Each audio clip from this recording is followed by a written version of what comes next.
당하고만 있었죠. 일부러 그렇게 행동했다는 건 아들이 집에 들어오고 나서 알았습니다. 며느리는 아들이 회사에서 돌아올 시간을 계산해 시비를 걸었던 거죠. 자신의 아내를 일방적으로 폭행하고 있는 모습을 본 아들은 크게 놀라며 저를 나무라기 시작했습니다. 그리고 며느리는 그 순간을 놓치지 않고 피해자인 척 연기를 하고 있었죠. 어머니, 도대체 뭐 하시는 거예요? 도대체 무슨 일이길래 정연이를 때리시는 거예요?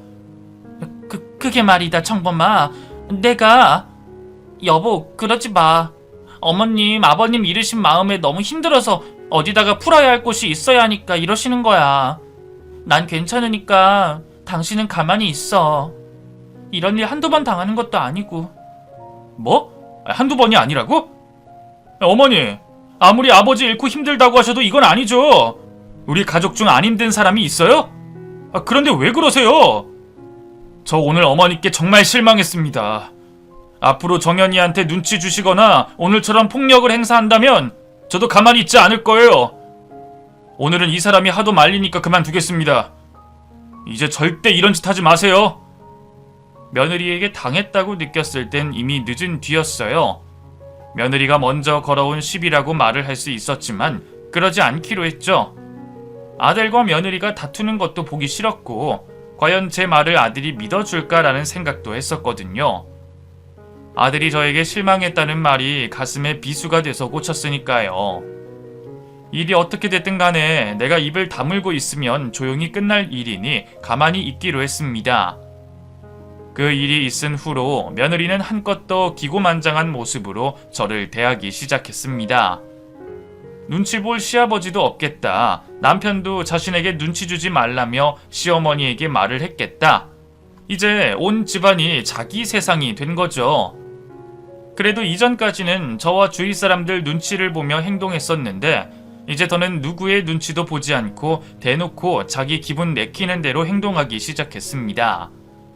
저를 무시하고 천대하는 거야. 이전부터 며느리의 이중적인 모습과 속내를 알고 있어서 더는 놀랄 것도 없었어요. 그런데 그런 행동 말고도 다른 모습까지 보게 됐습니다. 회사 사람들을 마치 자기 사람인 것 마냥 비서처럼 개인적인 일에 부리더군요. 처음에는 저도 눈치를 채지 못했습니다. 아들 일 때문에 회사 사람들이 들락날락 한다고 생각했으니까요. 그런데 하는 일이 좀 이상해 보였어요. 며느리가 들어올 때마다 큰 쇼핑백을 대신 들고 오질 않나, 차량 기사 일을 하듯이 며느리가 어디를 갈 때마다 나와 있질 않나 이해가 되지 않았지만 제가 모르는 상황이 있겠다 싶었습니다. 아들이 며느리를 봐달라고 따로 지시를 했을 수도 있었을 테니까요. 아들에게 물어보고 싶었지만 이전 일로 인해 관계가 틀어져 물어볼 수가 없었으니 별일 아니겠다는 생각을 하며 그 상황을 지켜만 보고 있었죠. 그런데 며느리가 회사 직원들에게 하대를 하는 겁니다. 남편이 있을 때는 절대로 있을 수 없는 일을 하고 있었죠. 입이 찢어질 듯 소리치는 며느리의 목소리에 놀라 다급히 현관을 나갔더니 회사 직원이 머리를 숙인 채 며느리에게 갖은 욕을 듣고 있었습니다. 대충 보아하니 현관을 들어오다 쇼핑백이 걸려 찢어지는 바람에 물건들이 바닥에 쏟아져 혼이 나고 있는 것 같았죠. 너 지금 뭐 하는 거니? 왜 회사 직원분한테 욕을 해? 그리고 여기가 너만 사는 집이야? 어디라고 함부로 집안에서 욕을 하고 그래? 어떤 상황인지 모르시면 그냥 가만히 있으시죠? 그게 더 나을 것 같은데? 뭐? 내가 뭘 몰라? 지금 너 네가 산 물건들 쏟아졌다고 저분 잡고 있는 거 아니야? 사람이 일하다 보면 실수도 할 수 있는 거고 일을 시켜도 감당될 정도로 시켜야지. 사람보다 더 크게 물건을 가지고 다니는데 실수가 안 생길 것 같니? 그리고 아무리 네 세상이라고 해도 적당히 해라. 네 시어머니 되는 사람이 이 집에 있고 이러면 정범이 얼굴에 똥칠하는 거니까. 직원분께서는 그만 가보세요. 나머지는 제가 정리하고 옮겨 놓을 테니. 제가 직원분을 돌려보내고 상황을 종료시키자 며느리는 기분이 나쁘다는 듯 째려보고 있었습니다. 그래도 제가 자신이 쇼핑한 물건들 정리해 가져다 놓으니 별말은 하지 않았죠. 그런데 며느리가 쇼핑하고 돌아온 물건들을 보아하니 죄다 백화점 고급 명품들 같았습니다. 쇼핑백을 여러 개 든 모습을 보긴 했었지만 그것들 전부 명품일 거라는 생각은 하지 못하고 있었어요. 거의 매일 그만큼 명품들을 산다는 게 말이 되지 않았으니까 말이죠. 또 제가 비싼 브랜드를 잘 모르는 탓도 있었습니다. 그런데 그제서야 아들이 힘들게 벌어온 돈을 흥청망청 자신의 쇼핑하는 데 쓰고 있다는 걸 보게 된 거죠. 저는 남편이 벌어온 돈을 쓸 자격이 없다고 생각해 이제껏 나 자신에게 단 한 푼도 쓴 적이 없었습니다. 생활비든 남편이 저에게 쓰라며 준 돈이든 모두 남편과 아들을 위해서 쓰려고 했었죠. 아무래도 재혼을 해 중간에 들어온 사람이다 보니 사람들 눈을 신경 쓸 수밖에 없었어요. 내 의도가 그렇지 않다고 해도 사람들은 작은 일도 부풀려 이야기할 거고 또 오해를 할 수 있겠다 싶어서 더더욱 행동을 조심하려고 했었죠. 물론 가정주부인 제가 남편과 아들 뒷바라지하는 일 외에 돈을 쓸 곳이 없었기도 했고요. 제가 해오던 행동을 며느리가 똑같이 하길 바랬던 게 아니었습니다. 저와는 다른 상황이 있었고 즐기고 싶은 거, 하고 싶은 거 다 하면서 아들 녀석과 행복하게 살았으면 했으니까요. 그런데 항상 적당한 선이라는 게 있지 않습니까? 며느리는 그 선을 넘어서 돈을 쓰더라고요. 사치품에는 문외한이던 저였지만 이후에도 매일 집으로 쏟아져 내려오듯 들어오는 쇼핑백들을 보며 며느리가 얼마나 돈을 많이 쓰고 있는지 알 수 있었죠. 결국 보다 못한 제가 며느리를 붙잡고 이야기를 하게 됐습니다. 청연아, 너 잠깐 이리 와봐라. 내가 할 말이 있어서 그러니. 왜요? 또 뭐 때문에 그러시는데요? 저번에 정범씨가 한 말 그새 잊어버리셨어요? 저한테 이상한 말 했다가는 제가 바로 그이에게 말할 거니까 쓸데없는 말 하시려면 말 꺼내지도 마세요. 제가 저번에 회사 직원과 일 생겼을 때도 참아드린 거 아시죠? 그러니 괜한 참견하시려고 하지 마세요. 너 저번부터 보자 하니 아주 막 나가는구나. 그래, 괜한 말 하지 않을 테니 똑똑히 들어라. 너 그 많은 명품들 무슨 돈으로 사는 거니? 집에서 아무것도 안 하고 있는 걸 보면 따로 돈을 버는 것도 아니겠고, 그러면 정범이 통장에서 나온다는 소린데 걔가 자기 아버지 사업 이어받아서 아무리 돈을 잘 번다고 해도 저렇게 밑도 끝도 없이 쓰면 통장에 돈이 남아 있겠어? 바른 대로 말해라. 네가 산더미처럼 사오는 명품들 다 우리 정범이 통장에서 나오는 거 맞지? 그걸 정범이도 알고 있는 거야? 그걸 왜 어머니가 궁금해하세요? 설령 제가 정범씨 통장에서 저 많은 걸 산다고 돈을 쓴다고 해도 그건 전부 저희들 일이에요. 어머니께서 관여하실 바가 아니라고요. 그리고 제가 방금 말씀드렸죠. 괜한 참견하지 마시라고. 제 앞에서 시어머니 노릇하고 싶은 건 알겠는데 전에도 말했지만 그럴 자격은 갖추고 말씀하시는 거예요? 잘 나가고 있는 차량 중간에 무임승차 하셨으면서 자격이 되신다고 생각하시냐고요. 어머님께서는 어떤 생각을 가지고 계신지 몰라도 전 어머님 진심으로 제 시어머니라고 생각하지 않아요.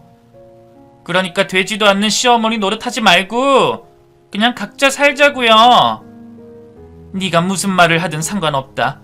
난 네가 우리 아들 통장에서 돈 꺼내서 쓴다는 걸 직접 확인해야 되겠어.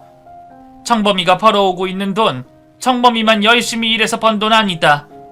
그 회사, 그 돈, 내 남편의 평생에 담긴 노력의 결과물이야. 그러니까 너야말로 중간에 무임승차하듯이 행동하지 말아라. 통장에서 빼낸 돈이 맞다면 다시 채워 넣으라고! 지금 어디서 소리를 질러요? 내가 존대해주니까 사람을 만만하게 보나? 내가 어머님이라고 높여 불러주는 것만 해도 다행으로 생각해야지. 어디서 사람 귀 떨어지게 큰 소리를 내요? 엄마 흉내내면 다 엄마인 줄 아나? 뭐? 너 지금 뭐라고 했니? 이년이? 순간의 감정을 참지 못했던 저는 며느리에게 달려들어 머리채를 잡아챘습니다. 그런데 나이든 제가 힘이 있으면 얼마나 있었겠어요. 며느리가 힘껏 밀치자 바닥에 내동댕이 쳐졌죠. 아이씨, 머리 어제 한 건데 나한테 이렇게 하면 그이가 가만히 있을 것 같아요? 거지 같은 게 어딨어, 참견질이야. 평소에 나한테 당하는 무시 가지고는 모자라나 보죠? 내가 앞으로 정신 똑바로 차리고 해줄게요, 아줌마. 되바라지는 며느리의 모습에 기가 찼고 이 집안의 앞날이 걱정됐습니다. 저야 남은 생이 얼마나 남아있겠어요.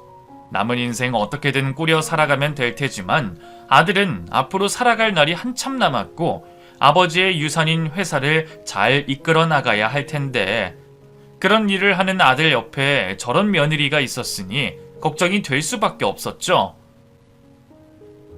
그런데 더 큰 문제는 아들에게 제가 이 상황을 이야기한다고 한들 바뀌는 게 있냐는 거였습니다. 저번 일을 겪으며 아들이 저에게 신뢰가 없다는 걸 알게 됐으니까요. 죽은 남편의 얼굴이 떠오르며 망연자실하고 있었을 때 제 시야에 아들이 들어왔습니다. 언제부터인진 모르겠지만 저와 며느리가 다투고 있는 모습을 아들이 다 본 듯한 표정을 짓고 있었어요. 이번에도 아들에게 큰 소리를 듣겠다 싶었습니다. 당연히 저번처럼 제 편을 들지 않을 거라고 생각했죠. 며느리 역시 놀란 저의 얼굴을 보고 난 뒤 자신의 남편이 우리들 뒤편에 서 있었다는 걸 알아차렸습니다. 하지만 전혀 놀라거나 당황하는 모습은 없었죠. 며느리도 아들이 자신의 편을 들어줄 거라 생각하고 있었습니다. 그래서 기세등등한 표정을 지으며 팔짱을 낀 채 저를 비웃고 있었죠. 곧바로 아들의 쩌렁쩌렁한 목소리가 온 집에 퍼지기 시작했습니다. 그런데 그 큰 목소리로 나무라는 사람이 제가 아니라 며느리였어요. 당신 지금 뭐 하자는 거야? 제정신이야? 어디 며느리가 시어머니 되는 사람한테 그런 말을 해? 당신 지금까지 어머니께 그렇게 대했던 거야? 여보, 그게 아니라 어머님께서 말도 안 되는 걸 가지고 트집을 잡으셔서 내가 가만히 계시는 어머님을 왜 뭐라고 하겠어. 저번처럼 나보고 뭐라 하시니까 내가 화가 나서 그런 거지. 뭐? 그러면 저번에 내가 한 말 때문에 지금 당신이 어머님께 이러는 거라고? 내가 언제 당신한테 어머니를 무시하라고 했어? 어머님 보고 조심해달라고 했었던 거지. 그리고 설령 내 말을 잘못 이해했다고 하더라도 어느 며느리가 시어머니 되는 분에게 그따위로 말을 해? 설마 저번 일도 당신이 어머님께 심하게 말하고 나서 내 앞에서는 어머니께서 잘못한 것처럼 몰아간 거 아니야? 아니, 저번에는 정말 내가 별로 잘못한 것도 없었는데. 우선 알았어, 내가 다 잘못했어. 그러니까 그렇게 무섭게 화내지 마. 내가 앞으로 잘할 테니까. 그러면 된 거지? 되긴 뭐가 돼? 내가 지금까지 당신이 회사 직원들 마음대로 불러들이고 당신 일 시킨 거 모르고 있을 줄 알았어? 그것뿐이야. 방금 어머니와 말하고 있었던 돈도 네 마음대로 쓰고 있었잖아. 내가 몰라서 가만히 있었던 게 아니야. 난 당신이 어머니께 받는 스트레스가 있을까봐 그렇게 해서라도 풀라고 가만히 두고 보고 있었던 거라고. 물론 직원 일 가지고는 뭐라고 해야겠다고 생각하고 있었지만 돈 쓰는 것 가지고는 그러려니 하려고 했어. 나중에 시간 지나고 어머니랑 당신 사이가 좋아지면 그 짓도 그만하겠거니 싶어서.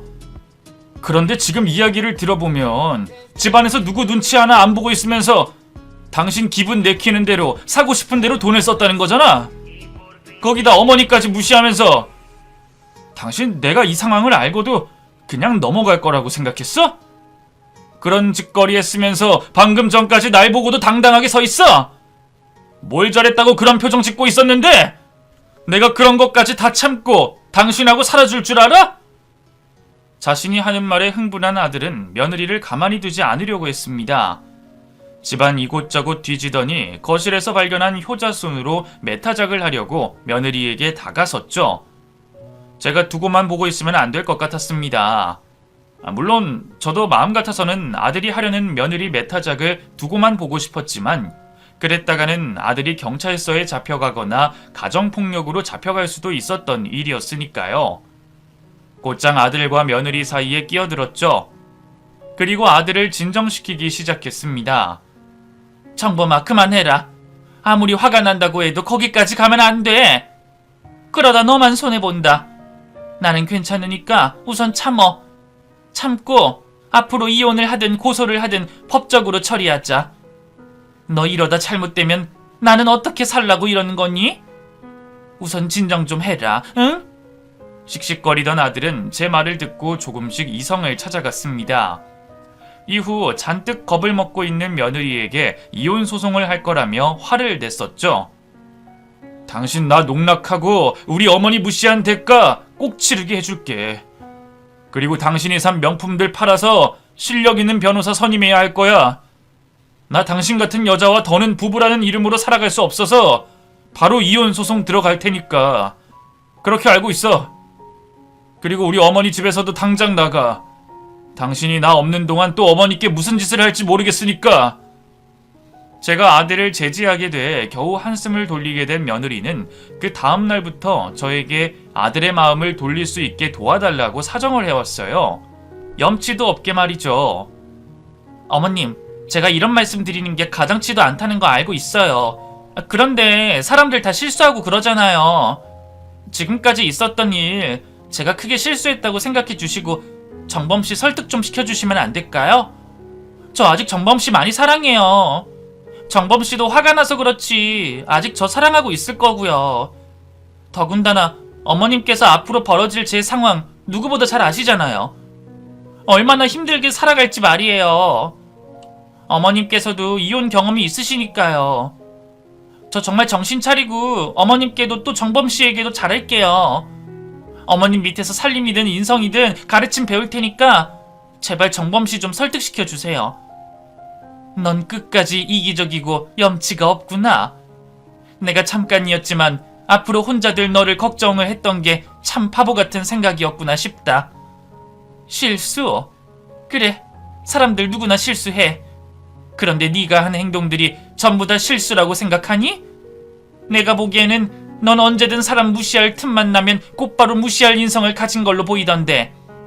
내 두 눈으로 네가 어떤 아이인지 똑똑히 알게 됐는데 널 용서하고 내 아들과 다시 재결합하게 설득해주라고? 나는 몰라도 우리 아들 잘못되는 꼴은 못 본다. 우리 청범이 너 같은 아이와 살다 패가 망신하는 꼴을 못 보겠다고. 괜히 내 앞에 있다 우리 청범이한테 또 매맞을 뻔하지 말고 조용히 네 죗값 받을 생각이나 해라. 이럴 시간에 네 앞날이나 걱정해. 이후 아들은 며느리와 이혼 소송을 본격적으로 하게 됐고 그러던 중 아들이 몰랐던 사실까지 밝혀지며 소송의 크기가 커지게 됐어요. 며느리가 아들 몰래 회사 법인카드까지 손을 댔던 거죠. 정신없이 쇼핑을 하며 실수로 카드가 바뀐 건지 애초에 의도를 가지고 결제를 한 건지는 모르겠지만 어쨌거나 법인카드를 이용해 사적인 용도로 사용했다는 게 밝혀지며 업무상 횡령죄가 추가가 됐습니다. 그런데 횡령죄가 굉장히 큰 죄더라고요. 며느리가 사용한 금액에 대해 합의를 하거나 변제를 한다고 해도 처벌이 된다고 했습니다. 합의를 해 처벌의 수위가 낮춰질 수도 있어도 무조건 처벌을 받는다고 하더라고요. 거기다 추후 별도의 민사소송까지 제기할 수 있다고 하니 며느리 입장에서는 이혼 소송과는 비교가 될 수 없게 큰일이 났던 거죠. 이미 며느리에게 잔뜩 화가 나 있는 아들 입장에서는 처벌 수위를 낮춰주기 위해 합의를 해줄 생각이 없었습니다. 결국 며느리는 두 가지 소송을 동시에 받게 됐고 당연히도 두 소송에서 모두 패소를 받게 됐죠. 소송에 승소한 아들은 거기서 그치지 않고 횡령에 대한 민사소송까지 들어가면서 며느리가 저지른 잘못에 몇 배는 더한 고통을 줬습니다. 그 모습을 보며 잠시나마 가족의 인연을 맺었던 마음에 며느리가 안타깝기도 했지만 그건 아주 잠시였습니다. 다 자신이 자초한 노릇이고 마음을 곱게 썼더라면 지금 같은 일은 겪지 않았을 테니 말이죠. 그런 인성을 가진 여자와 아들이 이혼을 하게 된 건 다행이었지만 그와 별개로 나 때문에 이혼이라는 일을 겪게 만든 것 같아 아들에게 많이 미안했습니다. 그래도 다행히 아들은 이혼 후에도 큰 흔들림 없이 지내는 모습을 보여줬어요. 저에게 너무 개념치 말라면서 말이죠. 어머니, 그 이혼 때문에 얼굴이 어두우신 거면 그러지 마세요. 전 다행이라고 생각해요. 그런 여자 언젠가는 제 앞에서도 자기 욕심 성격 숨기지 않고 드러냈을 거니까요. 오히려 제가 어머니 덕분에 그런 여자 거를 수 있게 됐는데요. 그러니까 너무 개념치 마세요. 오히려 제가 전후 사정 모르고 어머니께 건방진 말과 행동을 했는데요. 잘못은 제가 저질렀죠. 죄송해요. 저 때문에 마음고생하시고 그런 일까지 당하시게 만들어서. 아니다. 내가 당하긴 뭘 당해. 그런 말 하지도 말고. 너야말로 나 신경 쓰지 말아라. 바깥 일로도 생각이 많을 텐데 나까지 생각할 시간이 어딨다고. 아니에요. 전부 제가 어머니께 무신경해서 벌어진 일이에요. 이제부터는 어머니 마음고생 시켰던 거 갚아 나가도록 할게요. 그러니 앞으로 하고 싶은 거, 뭐 드시고 싶은 거, 또 가지고 싶은 거 전부 알려주세요. 제가 곁에서 다 해드릴 테니까. 잘못했다며 앞으로 잘하겠다며 무릎까지 꿇고 진심으로 말하는 아들을 일으켜 세웠고 아주 오랜만에 아들을 안아봤습니다. 기분 좋더라고요. 나에게 잘해주겠다고 말하는 아들이 있다는 게. 그날 이후 아들은 매일같이 저를 챙기며 효자 노릇을 해주고 있어요. 과거 저에게 잘해줬던 남편보다 더 극성으로 저를 챙기면서 말이죠. 아들 덕분에 처음 먹어보는 음식도 많고 여러 여행지도 다니면서 호강을 하고 있지만 그럴 때마다 저 대신 좋은 여자와 아들이 시간을 보냈으면 하는 마음이 수시로 드네요. 저에 대한 미안함 때문인지 아들은 아직도 연애를 안 하고 있습니다. 좋든 나쁘든 만나봐야 어떤 사람인지 안다고 제가 말을 해도 듣지를 않네요. 부디 우리 아들에게 좋은 여자가 곧 생겼으면 하고 또 그러기를 여러분들께서도 많이들 빌어주시면 감사하겠습니다. 그럼 제 이야기는 여기서 마치겠습니다. 끝까지 제 이야기 들어주셔서 감사합니다.